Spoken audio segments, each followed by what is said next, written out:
اعوذ باللہ من الشیطان الرجیم بسم اللہ الرحمن الرحیم وَإِذْ أَسَرَّ النَّبِيُّ إِلَىٰ بَعْضِ أَزْوَاجِهِ حَدِيثًا فَلَمَّا نَبَّأَتْ بِهِ وَأَظْهَرَهُ اللَّهُ عَلَيْهِ عَرَّفَ بَعْضَهُ وَأَعْرَضَ عَن بَعْضٍ فَلَمَّا نَبَّأَهَا بِهِ قَالَتْ مَنْ أَنبَأَكَ هَٰذَا قَالَ نَبَّأَنِيَ الْعَلِيمُ الْخَبِيرُ صدق اللہ العظیم رب اشرح لي صدری ويسر لي امری واحلل عقدۃ من لسانی یفقہوا قولی ربی یسر ولا تعسر وتمم بالخیر آمین یا رب العالمین۔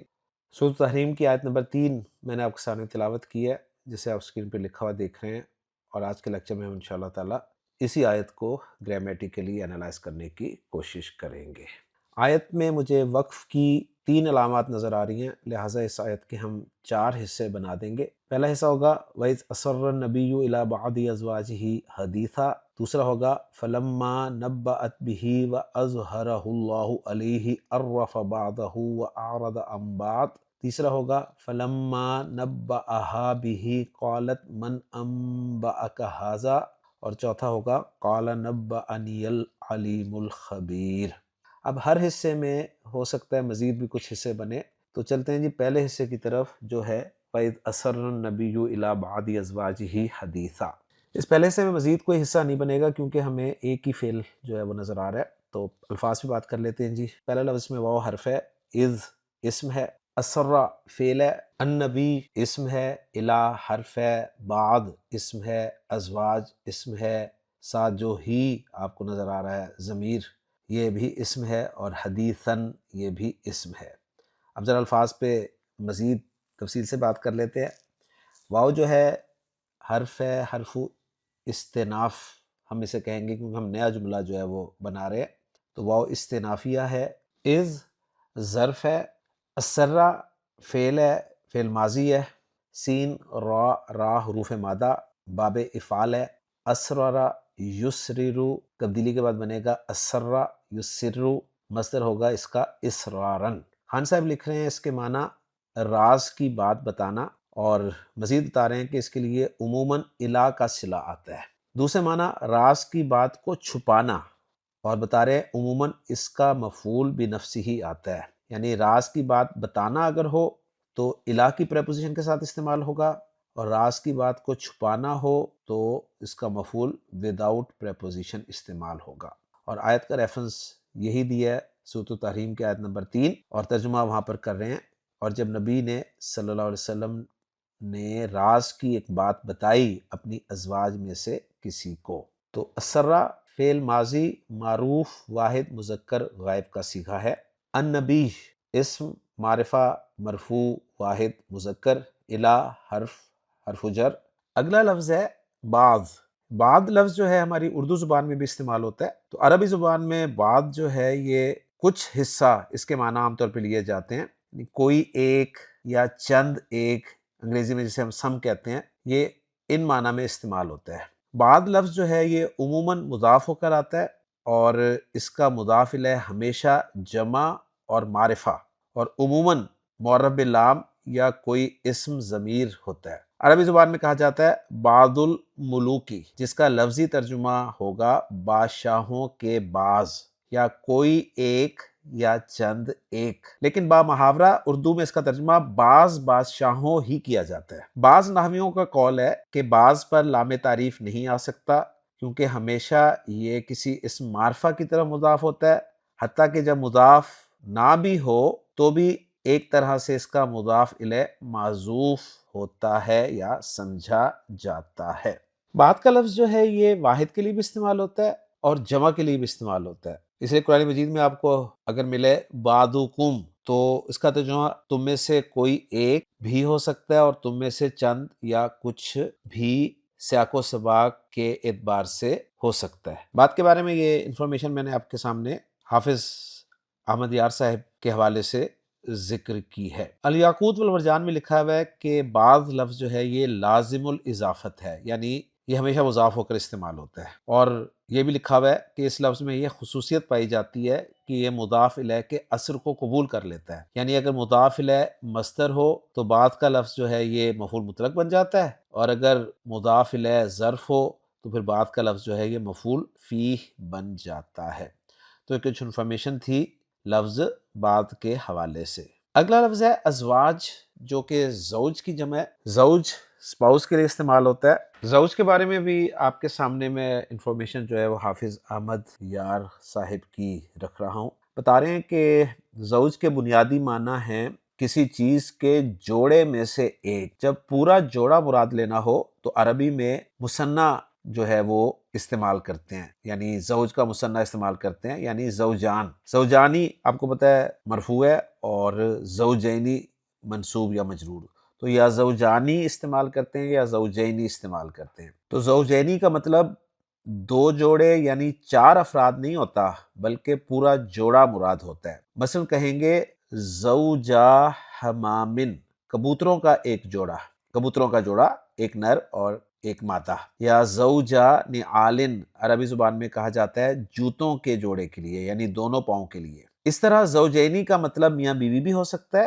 اور مرد و عورت بھی۔ میاں بیوی میں سے ہر ایک دوسرے کا زوج ہے اور تمام جوڑوں میں یہی باہمی تعلق ہے، یعنی ہر ایک دوسرے کا زوج ہوتا ہے۔ اس لفظ زوج کا کسی حد تک، یعنی صرف میاں بیوی کی حد تک مناسب مترادف انگریزی کا لفظ اسپاؤس ہو سکتا ہے، جو شوہر اور بیوی دونوں پر بولا جاتا ہے، یعنی ہر ایک دوسرے کا اسپاؤس ہے۔ اور انگریزی میں بھی یہ لفظ اسپاؤس زیادہ تر شاہی جوڑے، ملکہ و بادشاہ اور راجہ اور رانی کے لیے بولا جاتا ہے۔ اس کے مقابلے پر عربی کے لفظ زوج میں بہت زیادہ وسعت ہے۔ یہ لفظ صرف میاں بیوی اور مرد و عورت کے لیے ہی استعمال نہیں ہوتا، بلکہ کسی بھی نر و مادہ کے جوڑے کو، وہ حیوانات میں سے ہوں یا نباتات سے، زوجین کہا جاتا ہے۔ بلکہ یہ لفظ ہر اس چیز کے لیے استعمال ہوتا ہے جو بصورت جوڑا استعمال ہوتی ہے، جیسے جوتا، جراب، دستانہ وغیرہ، یا جن چیزوں کا دو مستقل ساتھیوں کے طور پر ذکر کیا جاتا ہو، جیسے دن رات، کڑوا میٹھا وغیرہ۔ فارسی کا لفظ ہمسر یا جفت کسی حد تک ان معنی کے قریب ہے۔ اردو میں اس قسم کا کوئی ایک لفظ نہیں ہے، لہٰذا عبارت کے سیاق و سباق کی بنا پر اس کا ترجمہ خاوند یا بیوی یا صرف جوڑا کر لیا جاتا ہے، اور اس سے مراد دراصل جوڑے کا ایک فرد ہوتا ہے۔ مزید بتا رہے ہیں حافظ صاحب کہ قرآن کریم میں لفظ ازواج جو ہے یہ 8 کے قریب مقامات پر تو مطلقاً کسی چیز کے جوڑے یا جوڑوں کے معنی میں آیا ہے، اور 3 جگہ سورۃ البقرہ آیت نمبر 230، 232 اور سورۃ المجادلہ آیت نمبر 1 خاوند اور خاوندوں کے معنی میں آیا ہے۔ باقی تمام 50 سے زائد مقامات پہ یہ لفظ ازواج یا اس کا واحد زوج بیویوں یا بیوی کے معنی میں آیا ہے، اور ان معنی میں یہ لفظ اس دنیاوی زندگی کے بعض مسائل، مثلا نکاح، طلاق، وراثت، حجاب، زہار وغیرہ کے قرآنی احکام کے بیان کے لیے بھی آیا ہے، اور اخروی زندگی کے انعامات کے ضمن میں بھی کم از کم 10 سے زیادہ مقامات پر مذکور ہوا ہے۔ مزید بتا رہے ہیں کہ عربی میں بیوی کے لیے لفظ زوجہ بھی استعمال ہوتا ہے، جس کی جمع زوجات ہوتی ہے۔ بعض اہل لغت نے لکھا ہے کہ بیوی کے لیے زوجہ کا لفظ صرف نجد کی بولی میں یا بعض دیگر قبائل عرب کے ہاں استعمال ہوتا ہے، مگر حرم یعنی مکہ مکرمہ یا حجاز کے لوگ میاں بیوی دونوں کے لیے زوج ہی استعمال کرتے ہیں، جس کی جمع ازواج ہے، اور اس مقصد کے لیے یہی لفظ قرآن کریم میں آیا ہے۔ زوجہ یا زوجات کا لفظ قرآن کریم میں کہیں بھی نہیں آیا۔ تو یہ انفارمیشن تھی جی لفظ زوج کے بارے میں، جس کی جمع ازواج یہاں پر استعمال ہوئی ہے، اور یہاں بھی ازواج جو ہے وہ بیویوں کے معنی میں ہی استعمال ہوا ہے۔ ازواج جیسا کہ میں نے کہا کہ جمع لفظ مذکر ہے، معرفہ کی قسم معرف بالاضافہ ہے اور اعراب کے اعتبار سے مجرور ہے، کیونکہ جمع مکسر ہے، اور جمع مکسر ہم جانتے ہیں کہ زیر کے ساتھ مجرور ہوتا ہے۔ ازواج کے بعد جو ضمیر لگی ہوئی ہے ہی کی، جو کہ اصل میں ہو تھی، یہ ضمیر مجرور متصل ہے واحد مذکر غائب کی، اور یہ ضمیر جو ہے النبی کی طرف لوٹ رہی ہے۔ اور اس ضمیر پر کھڑی زیر کیوں آئی ہے؟ اس لیے کہ پیچھے زیر حرکت ہے۔ یہ بات ہم لسان القرآن کورس میں اچھی طرح سے پڑھ چکے۔ اور آخری لفظ جو ہے وہ ہے اس حصے کا حدیثاً۔ حدیث کا لفظ واحد ہے، مذکر ہے، منصوب ہے اور نکرہ استعمال ہوا ہے، اور حدیث کے معنی بات کے ہوتے ہیں۔ حدیث لفظ کے بارے میں خان صاحب نے اپنی ڈکشنری میں لکھا ہے کہ حدیث جو ہے یہ فاعل کا وزن ہے، جس کے معنی ہے وجود میں آنے والی چیز جس کا دائمی وجود ہو، جس کا وجود دائمی ہو، اور بتا رہے ہیں کہ اس بنیادی مفہوم کے ساتھ مختلف معانی میں استعمال ہوتا ہے۔ ایک معنی حدیث کے ہیں کلام، بات، دوسرے معنی اس کے ہیں خبر یا حال، تیسرے معنی اس کے گفتگو یا بات کے ہیں، چوتھے معنی داستان یا افسانے کے ہیں، اور پانچویں معنی خواب کے ہیں۔ اور پانچوں معنی کے حوالے سے انہوں نے قرآن مجید کی آیات کے ریفرنسز بھی آپ کے سامنے رکھے ہیں۔ تو الحمدللہ جی، آیت نمبر 3 کے پہلے حصے پہ تفصیل سے ہم نے بات کر لی ہے۔ اب ہم الفاظ کو جوڑ کر جملہ بناتے ہیں جی۔ واؤ جیسے کہ میں نے کہا استنافیہ ہے، از ظرف ہے، اور ہم جانتے ہیں کہ جملے کے شروع میں جب از آ جاتا ہے تو وہاں پر ایک فعل جو ہے وہ اذکر عام طور پہ محذوف ہوتا ہے، جس کے لیے پھر یہ از جو ہے یہ محلاً منصوب مفعول بھی بنتا ہے۔ تو از ظرف ہے، آگے اس کا مضاف الیہ جو ہے وہ اسر النبی الی بعض ازواجہ حدیثاً کی صورت میں آ رہا ہے، یعنی ایک جملہ جو ہے وہ محلاً مجرور مضاف الیہ بنے گا۔ اب اس جملے کو میں آپ کے سامنے انالائز کر رہا ہوں۔ اسرہ فعل ہے، چونکہ گردان کا پہلا صیغہ ہے تو اس کا فاعل آگے آ سکتا ہے، لہٰذا النبی جو ہے مرفوع اس کا فاعل بن گیا۔ الی حرف جر ہے جس کا مجرور بعد ہے، اور بعد جو ہے یہ مضاف ہے جس کا مضاف الیہ ازواج ہے، اور ازواج پھر مضاف ہے جس کا مضاف الیہ ہو کی ضمیر آپ کو ہی کی شکل میں نظر آ رہی ہے، گویا بعض ازواج ہی پیچیدہ مرکب اضافی ہے، اور الی بعض ازواج ہی یہ مرکب جاری ہے۔ حدیثاً جو ہے یہ منصوب ہے تو یہ مفعول بھی بن جائے گا اسرہ فعل کے لیے۔ یوں اسرہ فعل اپنے فاعل، اپنے متعلق اور اپنے مفعول بھی سے مل کر جملہ فعلیہ ہو کر محلاً مجرور مضاف الیہ بن جائے گا اس ظرف کے لیے، اور اس ظرف اپنے مضاف الیہ سے مل کر محلاً منصوب مفعول بھی بن جائے گا اذکر فعل محذوف کے لیے، اور پھر اذکر فعل محذوف اپنے فاعل اور اپنے مفعول بھی سے مل کر جملہ فعلیہ بن جائے گا۔ اور ترجمہ کرنا چاہیں ہم اس کا تو کچھ یوں ہوگا کہ اور جب نبی نے اپنی بیویوں میں سے بعض سے، یعنی اپنی کسی بیوی سے پوشیدہ طور پہ کوئی بات کہی، یعنی پوشیدہ طور کیوں کر رہا ہوں؟ اس لیے کہ اسرہ کا ترجمہ جو ہے میں پوشیدہ طور پہ کر رہا ہوں۔ تو پہلا حصہ الحمدللہ ہمارا گرامیٹیکلی انالائز ہو گیا۔ اب جو دوسرا حصہ ہے وہ ایک طویل حصہ ہے جو کہ فلما نبأت بہ وَأَظْهَرَهُ اللَّهُ عَلَيْهِ عَرَّفَ بَعْدَهُ وَأَعْرَضَ عَنْ بَعْدٍ۔ تو اس حصے کے ہم کئی حصے بنا لیں گے اور بیس بنائیں گے ہم حرف عطف کو، یعنی حرف عطف کی بنا پہ ہم اس طویل حصے کے کئی حصے کریں گے۔ تو پہلا حصہ ہوگا اس میں جی فلما نبأت بہ، دوسرا حصہ ہوگا وَأَظْهَرَهُ اللَّهُ عَلَيْهِ، تیسرا ہوگا عَرَّفَ بَعْدَهُ۔ اب آپ کہیں گے یہاں تو واو نہیں ہے، لیکن چونکہ فعل سے شروع ہو رہا ہے تو اس لیے الگ سے میں حصہ بنا رہا ہوں، اور چوتھا حصہ ہوگا وَأَعْرَضَ عَنْ بَعْدٍ۔ تو دوسرے حصے کے ہم نے 4 حصے کر لیے، اور اب دوسرے حصے کے پہلے حصے کے الفاظ پہ ہم بات کریں گے، وہ ہے جی فلما نبأت بہ۔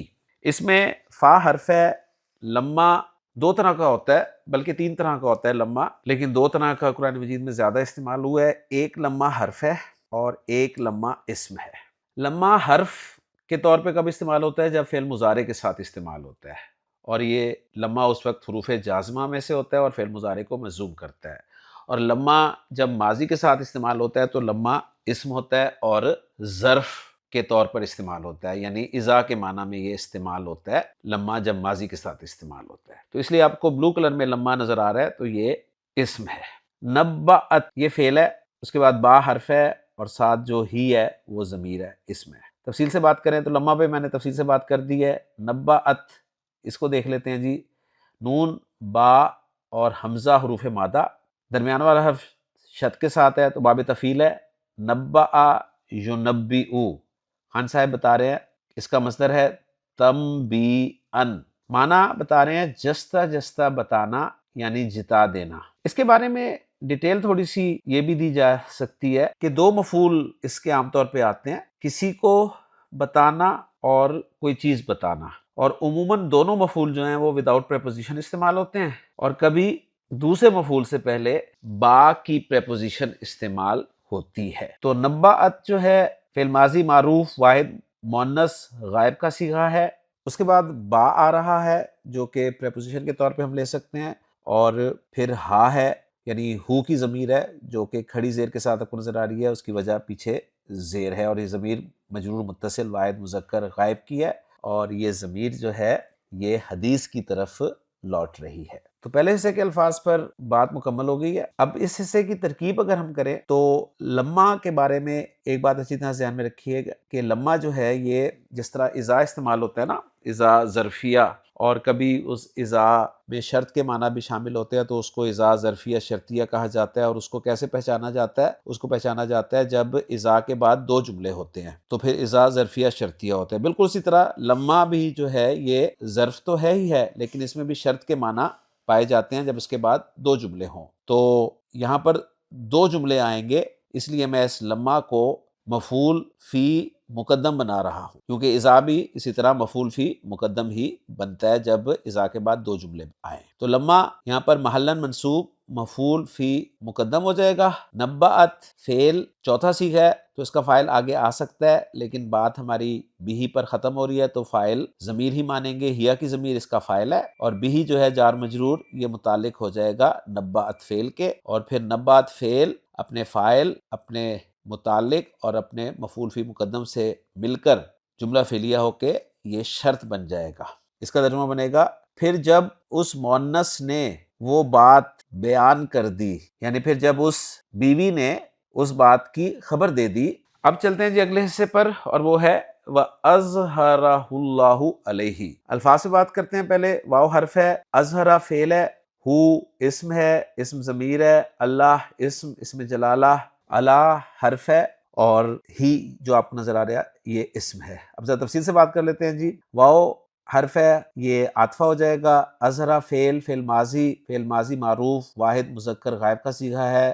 ضا، ہا اور را حروف مادہ ہیں، باب فعل سے استعمال ہوا ہے جی۔ اظہرہ یظہر اظہارن۔ خان صاحب لکھ رہے ہیں کہ کئی معنی میں استعمال ہوتا ہے۔ ایک معنی ہے اس کے ظاہر کرنا، اس صورت میں اس کا مفعول وداؤٹ پریپوزیشن استعمال ہوتا ہے۔ دوسرے معنی اس کے ہیں جی کسی کو کسی پر غالب کرنا، جس کو غالب کرتے ہیں وہ وداؤٹ پریپوزیشن آتا ہے، اور جس پر غالب کرتے ہیں اس کے لیے الا کی پریپوزیشن استعمال ہوتی ہے۔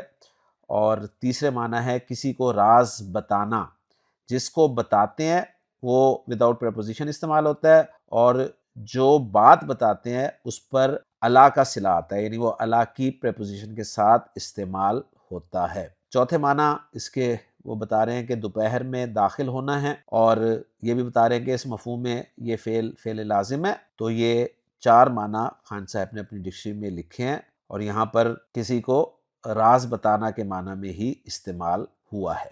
اظہرہ کے ساتھ آگے جو ہو ضمیر ہے، یہ ضمیر واحد مذکر غائب کی ضمیر ہے، اور یہ ضمیر منصوب متصل ہے اس لیے کہ فعل کے بعد آ رہی ہے، اور ہم جانتے ہیں کہ ضمیر منصوب متصل کے آنے کی دو جگہیں ہیں، یا تو فعل کے بعد آتی ہے بطور مفعول بھی، یا پھر انا و اخواتھا کے اسم کے طور پر استعمال ہوتی ہے ان کے ساتھ۔ اس کے بعد اسم جلالہ آگے مرفوع ہے، اور الا حرف جر ہے جس کے ساتھ جو ضمیر لگی ہوئی ہے وہ ضمیر مجرور متصل ہے، کیونکہ ضمیر مجرور متصل کے آنے کی بھی دو جگہیں ہیں، ایک اسم کے ساتھ بطور مضاف الیہ اور دوسرے حروف جارہ کے ساتھ۔ تو یہاں پر حرف جر کے ساتھ استعمال ہو رہی ہے تو ضمیر مجرور متصل واحد مذکر غائب کی ضمیر ہے۔ تو الفاظ پہ تفصیل سے بات ہو گئی ہے، اب الفاظ کو جوڑ کر جملہ بناتے ہیں۔ واو عاطفہ ہو گیا، اور اظہرہ فعل ہے، چونکہ پہلا صیغہ ہے تو اس کا فاعل آگے آ سکتا ہے، لہٰذا ہو کے بعد اسم جلالہ اس کا فاعل ہے اس لیے مرفوع ہے، اور بیچ میں جو ہو ہے یہ مفعول بھی کے طور پہ استعمال ہوا ہے، اور علیہ یہ جار مجرور متعلق ہو جائے گا اظہرہ فعل کے۔ اور دیکھا جائے تو وہ جو ہم نے تفصیل سے پڑھا تھا خان صاحب کی ڈکشنری میں کہ اظہرہ یظہر کے ایک معنی ہے راز بتانا، تو جس کو راز بتایا جائے وہ وداؤٹ پریپوزیشن استعمال ہوتا ہے، اور جس چیز کے بارے میں بتایا جائے وہ الا کے ساتھ استعمال ہوتا ہے۔ تو یہاں پر ہو کی ضمیر جو ہے وہ نبی کے لیے استعمال ہوئی ہے، اور علیہ میں جو ہا کی ضمیر یعنی ہو کی ضمیر استعمال ہوئی ہے یہ اس بات کی طرف یعنی حدیث کی طرف استعمال ہوئی ہے۔ یوں فعل اپنے فاعل، اپنے مفعول اور اپنے متعلق سے مل کر جملہ فعلیہ بن جائے گا، اور اس کو ہم پچھلے جملے کے ساتھ جوڑ دیں گے۔ اور اللہ نے ان کو اس بات پر آگاہ کر دیا، یعنی بیوی نے وہ بات بتا دی اور اللہ نے نبی کو اس کی اطلاع کر دی۔ اب جو تیسرا حصہ ہم نے کیا ہے عرف بعدہ، اس کے الفاظ میں بات کریں تو اس میں پہلا لفظ ہے جی عرفہ جو کہ فعل ہے، اس کے بعد بعد کا لفظ پھر آ گیا، اسم ہے، اور بعد کے ساتھ پھر ایک اسم ہے جو کہ ضمیر ہے۔ تو 3 لفظ ہیں جی۔ عرفہ فعل ہے، فعل ماضی معروف باب تفعیل سے استعمال ہوا ہے، عین را فا حروف مادہ۔ عرفہ یعرف، خان صاحب لکھ رہے ہیں مصدر اس کا تعریفاً ہے۔ ایک معنی اس کے ہیں کسی کو کسی کی پہچان کرانا، تعارف کرانا۔ دوسرے معنی لکھ رہے ہیں کسی کو خوشبودار بنانا، یعنی خوشبو میں بسانا۔ اور پہچان کرانا، تعارف کرانا یعنی کوئی بات بتانا، اس کے لیے پھر انہوں نے ریفرنس بھی سورۃ تحریم کی آیت نمبر 3 کا ہی دیا ہے کہ عرف بعدہ و اعرض عن بعد، انہوں نے تعارف کرایا اس کے بعض کا، تو یعنی اس کے بارے میں بتا دیا۔ تو عرفہ جو ہے یہ فعل ماضی معروف واحد مذکر غائب کا صیغہ ہے، بعد مضاف ہے، منصوب استعمال ہوا ہے، اور ہو ضمیر مجرور متصل واحد مذکر غائب کی ہے جو کہ الٹے پیش کے ساتھ آپ کو نظر آ رہی ہے کیونکہ پیچھے زبر ہے۔ تو بعدہ مضاف مضاف الیہ، تو عرفہ فعل با فاعل، کیونکہ آگے مرفوع کوئی اسم نہیں ہے، ہوا ضمیر مرفوع متصل اس کا فاعل ہے، اور بعدہ مضاف مضاف الیہ ہو کر منصوب ہے تو مفعول بھی بن گیا۔ یوں فعل اپنے فاعل اور مفعول بھی سے مل کر جملہ فعلیہ بن گیا۔ اب یہاں سے جو ہے وہ جواب شرط شروع ہو رہا ہے، یعنی لما نبأت بہ و اظہرہ اللہ علیہ، یہ سارا شرط بن جائے گا، اور جواب شرط جو ہے وہ بنے گا عرف بعدہ و اعرض عن بعد۔ جواب شرط میں سے ہم نے ایک حصہ کر لیا ہے کہ عرف بعدہ۔ اب اس کا ترجمہ ہم دیکھیں تو کچھ یوں ہوگا، تو عرفہ، اب اس میں جو ہوا کی ضمیر ہے وہ نبی کی طرف جا رہی ہے، اور بعدہ میں جو ہو کی ضمیر ہے وہ حدیث کی طرف جا رہی ہے، ٹھیک ہے۔ تو ترجمہ ہم کریں گے تو انہوں نے اس میں سے کچھ بات بتائی، اور اب جو دوسرا حصہ ہے وہ اعرض عن بعد، یعنی چوتھا حصہ دوسرے حصے کا، اس پہ بات کر لیں گے۔ واو حرف ہے، اعرض فعل ہے، ان حرف ہے، بعد اسم ہے۔ واو عاطفہ ہو جائے گا، اعرض فعل ماضی معروف واحد مذکر غائب کا صیغہ ہے، عین را اور ضاد حروف مادہ باب فعل، اعرض یعرض اعراضا۔ خان صاحب لکھ رہے ہیں اس کے معنی ہے توجہ نہ دینا، بے رخی برتنا، اعراض کرنا۔ ان حرف جر ہے جس کے بعد بعدن جو ہے یہ وہی ہے جو بہت دفعہ اس آیت میں استعمال ہو چکا ہے، اور یہاں پر بعد جو ہے اس کا مضاف الیہ نہیں آ رہا، محذوف ہے، جس کے عوض میں پھر بعد پہ تنوین آپ کو نظر آ رہی ہے۔ یعنی تھا نا پیچھے عرف بعدہ، تو یہاں بھی ہے وَأَعْرَضَ عَن بَعْدِهِ، تو اس ضمیر یعنی مضاف الیہ کو حذف کر کے اس کے عوض میں تنوین لگا دی گئی ہے۔ یوں اعرض فعل با فاعل، ہوا ضمیر مرفوع اس کا فاعل ہے، اور ام بعدن جو ہے یہ جار مجرور متعلق ہو جائے گا اعرض فعل کے۔ یوں اعرض فعل اپنے فاعل اور اپنے متعلق سے مل کر جملہ فعلیہ ہو جائے گا، اور اس کا عطف ہو جائے گا عرف بعدہ والے جملے پر۔ اور ترجمہ کرنا چاہیں تو کچھ یوں ہوگا، اور اعراض کیا اس کے بعد سے۔ الحمدللہ جی، ہم نے سورۃ تحریم کی ایک طویل آیت ہے، آیت نمبر 3، جس کے 4 حصے کیے تھے، اور اس میں سے الحمدللہ 2 حصے ہم نے مکمل کر لیے ہیں۔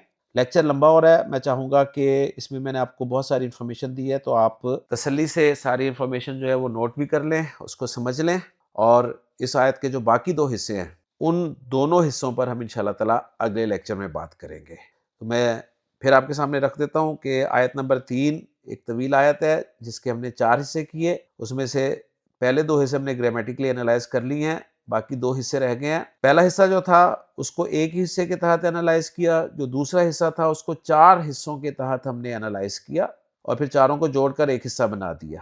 اب جو باقی 2 حصے ہیں وہ کتنے حصوں پر مشتمل ہوں گے انشاءاللہ تعالیٰ یہ ہم اگلے لیکچر میں دیکھیں گے۔ اجازت دیجیے، سبحانک اللہم و بحمدک، اشہد ان لا الہ الا انت، استغفرک و اتوب الیک۔